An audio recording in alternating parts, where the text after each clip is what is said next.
It has been over 2 decades since the world watched in horror as the Twin Towers fell in New York City. The official story is one we all know by heart, but for many, that official story has never felt complete.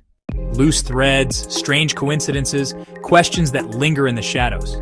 These aren't just whispers on the fringes of the internet anymore. High-profile arrests, powerful media figures, and shocking claims about international spy rings. We will explore claims of Israeli spy rings active around September 11th. This isn't about promoting one theory over another. It's about looking at reported information. For example, claims about the presence of nanothermite in WTC dust have been raised. Some engineers argue fire alone could not have brought down steel-framed skyscrapers at near freefall speed. When you start pulling these threads, a much larger, more disturbing picture begins to emerge. On the morning of September 11, 2001, as smoke billowed from the North Tower, a strange report came into the police. Some residents in New Jersey reported a group of men celebrating. They were seen on top of a white van, filming the unfolding tragedy, apparently cheering. They were described as Middle Eastern. Witnesses called authorities. Police stopped the van, and what was found inside deepened the mystery. Multiple passports, thousands of dollars in cash, and box cutters, the same type reportedly used by the hijackers. The incident became known as the Dancing Israelis, who were reported by Christopher Bollyn to have been inside towers planting cutting charges on pillars. We all remember the Immortal Technique song, Cause of Death, where he raps, "I was watching the towers, and though I wasn't the closest, I saw them crumble to the earth like they was full of explosives. And they thought nobody noticed the news report that they did about the bombs planted on the George Washington Bridge. 4 non-Arabs arrested during the emergency, and then it disappeared from the news permanently." Urban Moving Systems owner Dominic Suter fled to Israel and left Sivan Kurzberg, Paul Kurzberg, Yaron Shmuel, Oded Elner, Omer Marmari, to be arrested while planting devices on the bridge and tunnel dressed as Palestinians, likely trying to create a narrative for America to fight their battles, but they were arrested instead. The name Maxwell has become synonymous with scandal. Robert Maxwell's life was deeply entangled with intelligence. In 1991, he fell from his yacht, the Lady Ghislaine, under circumstances never fully explained. He received what amounted to a state funeral in Israel and was buried on the Mount of Olives. The funeral was attended by Prime Minister Yitzhak Shamir and high-ranking intelligence officials. Former Israeli intelligence officer Ari Ben-Menashe has claimed Maxwell was a Mossad agent. His daughter Ghislaine later became infamous for ties to Jeffrey Epstein. Some allege an intelligence link. The theory, a honeypot operation collecting compromat for political leverage, claims persist, though official probes have not substantiated a client list. In a healthy society, the news media is supposed to be a watchdog. But what happens when a major network argues in court that it has the right to lie? In the Fox News awareness and fairness doctrines, lawyers argued Fox was engaging in exaggeration and non-literal commentary. The judge wrote that reasonable viewers arrive with an appropriate amount of skepticism.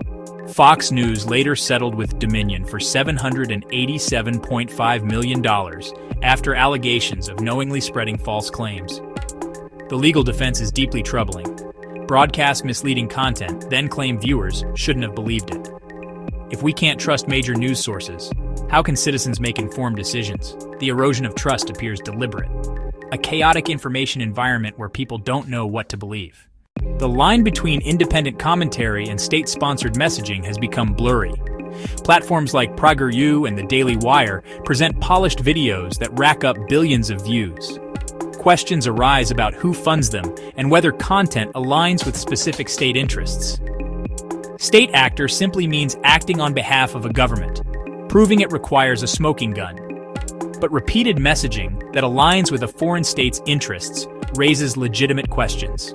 Critics, including artists like Lauki, highlight donor networks engaging in pro-Israel intelligence disinformation and lobbying ties.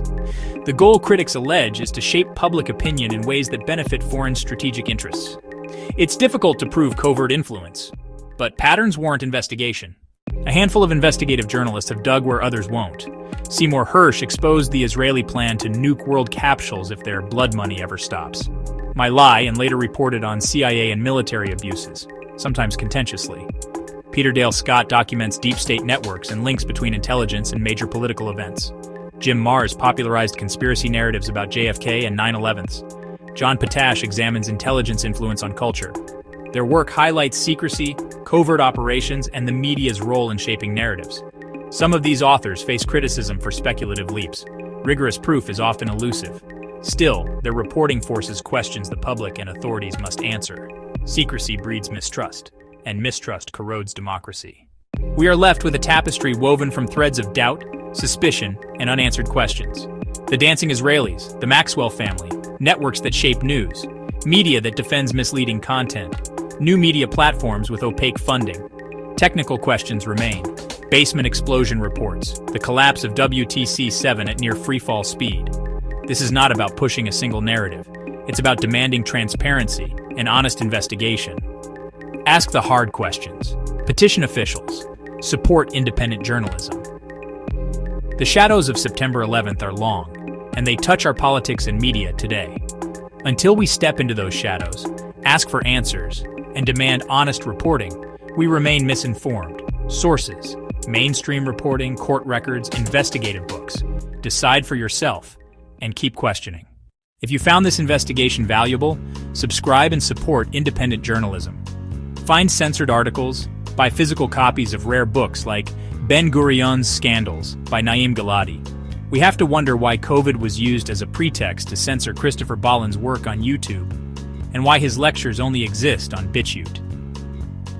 In the age of police-state occupation of our cities, White House pedophile smokescreens and media that takes their orders from Tel Aviv, we must remember the Constitution and Declaration of Independence that enshrines our right to revolution to protect the Bill of Rights.